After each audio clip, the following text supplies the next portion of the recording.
Muy buenas tardes, mi nombre es Neider Villani Florian Castellanos, actualmente estudiante de la Universidad Nacional Abierta a Distancia.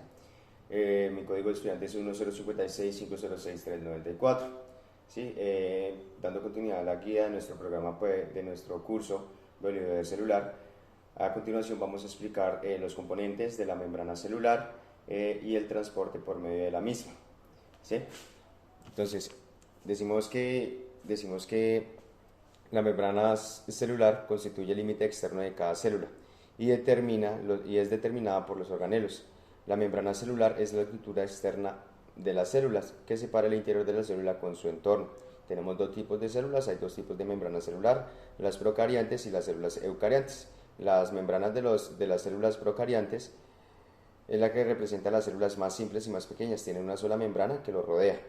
En cambio, las células eucariantes se encuentran subdivididas por membranas internas. Estas membranas crean comportamientos cerrados que constituyen los diversos organelos con cada una de estas, rodeada por una o más biomembranas. La membrana celular regula el paso de sustancias hacia el interior de la célula. Es una estructura continua que rodea la célula. Por un lado está el contacto con el citoplasma, es el medio interno, y por el otro con el medio extracelular. Contiene receptores específicos que permiten a la célula interaccionar con mensajeros químicos y emitir las respuestas adecuadas para continuar con el funcionamiento y el trabajo normal de nuestras células. Y por lo último, pues aísla y protege la célula del ambiente externo.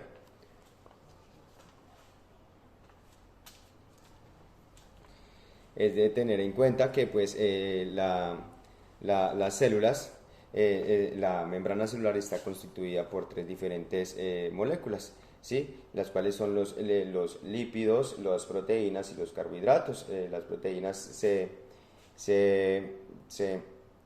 dividen, tienen un porcentaje de división, el cual es 55% de proteínas, los fosfolípidos se dividen en un 25% y el colesterol en un 13%, otros lípidos el 4% y otros carbohidratos el 3%. Entonces decimos que los fosfolípidos son los principales componentes de la estructura de la membrana celular. Se encuentran acomodados en dos capas y se conoce como doble capa fosfolipídica y bicapa lipídica, la cual es fluida, es decir, que tiene características líquidas, por lo que se encuentra en constante movimiento.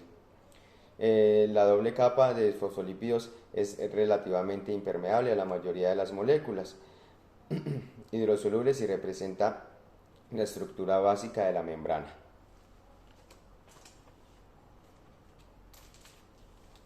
Continuamos con el colesterol y carbohidratos. Este colesterol, estas moléculas se encuentran ubicadas en su mayor parte de la superficie externa de las células eucariotas, por lo que contribuyen a la asimetría de la membrana, o sea, la forma como tal a su alrededor, ¿sí?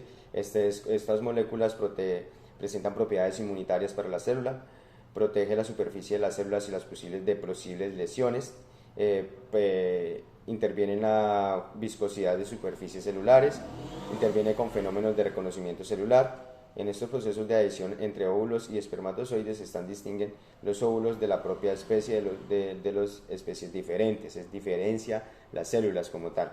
El colesterol es otro tipo de molécula de lípidos, ¿sí? Está constituida que contribuyen a que el doble cara lipídica sea menos fluida y permeable a la estructura cíclica esteroide, que interpone entre las colas de los fosfolípidos, o sea, estas colitas que se encuentran acá, que se ven, ¿sí?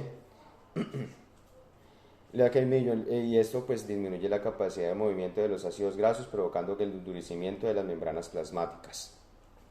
Esta la encontramos aquí.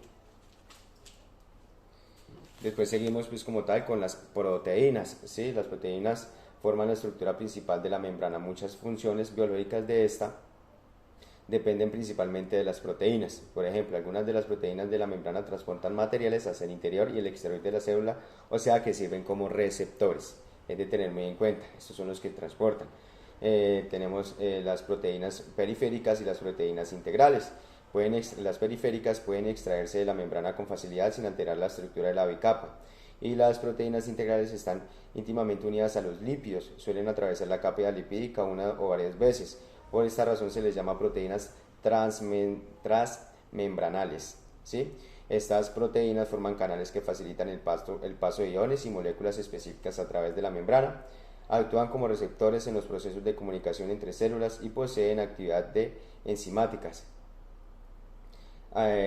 Fijan los filamentos del citoesqueleto, son específicas y reconocen por medio de receptores de antígenos y células extrañas.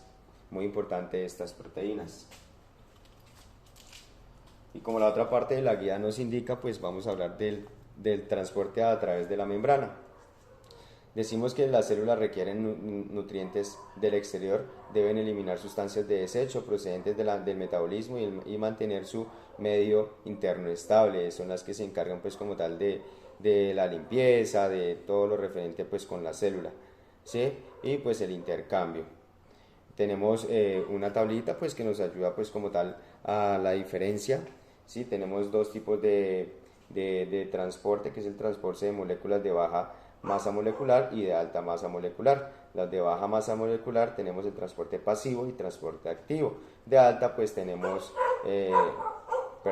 endocitosis, exocitosis y transocitosis. Aquí está.